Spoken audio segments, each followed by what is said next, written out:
ఉద్యోగులకు అనేక తప్పుడు హామీలిచ్చి కూటమి ప్రభుత్వం అధికారంలోకి వచ్చిందన్నారు ఎమ్మెల్సీ కల్పలతారెడ్డి. ఉద్యోగులకు రావాల్సిన బకాయిలను తక్షణమే చెల్లించాలని డిమాండ్ చేశారు. ఉద్యోగులకు ప్రభుత్వం 31,000 కోట్లు బకాయి ఉందని చెప్పారు. పీఆర్సీ కోసం మొదటిసారి ఉద్యోగులు పోరాటం చేస్తున్నారని మండిపడ్డారు. గవర్నమెంట్ ఎంప్లాయీస్ కు ఐఆర్ ఎందుకు ఇవ్వడం లేదని కూటమి ప్రభుత్వాన్ని నిలదీశారు. మీరు అధికారంలోకి రావడానికి అనేకమైన హామీలు ఇచ్చారు.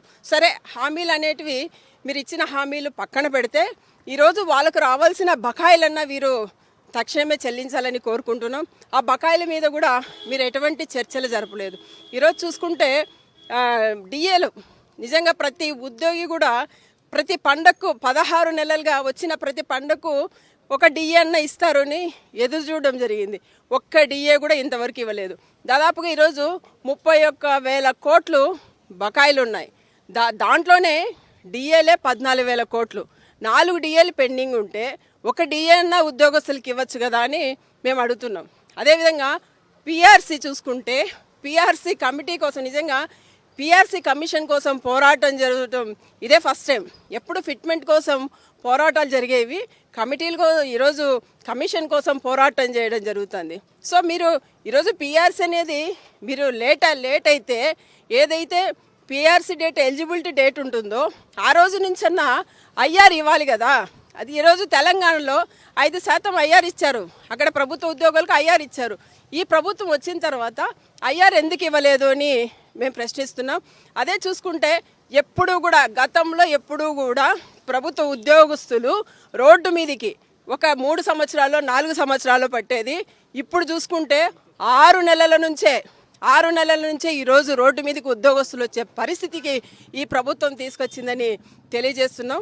ఎందుకంటే ఈరోజు ఒక ఎంప్లాయీస్ అని కాదు, అసలు ఈరోజు చూసుకుంటే విద్యుతోలు కావచ్చు, డాక్టర్స్ కావచ్చు, టీచర్స్ కావచ్చు, సచివాలయం ఎంప్లాయీస్ కావచ్చు, అనేక మంది ఆల్ ఎంప్లాయీస్ ఈరోజు రోడ్ల మీదకి వచ్చి ధర్నా చేస్తున్నారంటే మనం అందరం కూడా అర్థం చేసుకోవాల్సింది వాళ్ళు పూర్తిగా నష్టపోతున్నారనే ఒక ఆలోచనకు వచ్చారే. కాబట్టి ఈరోజు అందరూ కలిసికట్టుగా వచ్చి ఈరోజు ధర్నాలలో పాల్గొనడం జరుగుతుంది.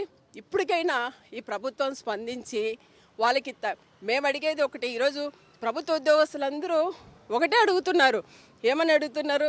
గతంలో జగన్మోహన్ రెడ్డి గారు వాళ్ళు ఒక్కటే అనుకుంటున్నారు. ఇప్పుడు గతంలో జగన్మోహన్ రెడ్డి గారు వచ్చిన వెంటనే ఫస్ట్ క్యాబినెట్లోనే 27% ఐఆర్ ఇచ్చి పెండింగ్ ఉన్న డిఏలన్నీ ఇవ్వడం జరిగింది. అలాగే 10 డిఏలు కూడా ఇచ్చేశారు. ఇచ్చిన వెంటనే వాళ్ళకి ఏమైంది? వెంటనే జీతాలు పెరిగిన పరిస్థితి అప్పట్లో ఉద్యోగస్తులందరూ జగన్మోహన్ రెడ్డి గారి పరిపాలనలో చూశారు. ఈరోజు చూసుకుంటే నిజంగా ఈ ప్రభుత్వం ఉద్యోగస్తులకు మొండి చేయి చూపిస్తుందని వాళ్ళు భావిస్తున్నారు. అదే చూసుకుంటే ఇప్పుడు డిఏ అడగడానికి కోసమే ఇన్నిసార్లు రోడ్లు ఎక్కుతుంటే ఇంకా పీఆర్సీ అనేది ఎప్పుడు ఇస్తారు? మంచి పీఆర్సీ ఎప్పుడు ఇస్తారు? నిజంగా ఇప్పుడు ప్రభుత్వ ఉద్యోగస్తులందరూ ఒకటే అనుకుంటున్నారు. అమ్మకు అన్నం పెట్టలేని వాళ్ళు పిన్నమ్మకు పరమాన్నం పెడతారంట. అంటే డిఏనే ఇవ్వలేని వాళ్ళు మంచి పీఆర్సీ ఎప్పుడు ఇస్తారు అని ప్రభుత్వ ఉద్యోగస్తులందరూ భావిస్తున్నారు. నేను ఈ సందర్భంగా ఈ ప్రభుత్వానికి కొన్ని డిమాండ్స్ చేస్తున్నాము ఈ సందర్భంగా. ఎందుకంటే తక్షణమే ఏదైతే ఉద్యోగస్తులు ధర్నాకు దిగారో ఆ ఉద్యోగస్తులను పిలిపించి తక్షణమే వాళ్ళను చర్చలకు జరిపి వాళ్ళకి న్యాయం జరగాలి. అదేవిధంగా మీరు 4 డిఏలలో ఖచ్చితంగా ఒక డిఏ తక్షణమే ఇవ్వాలి.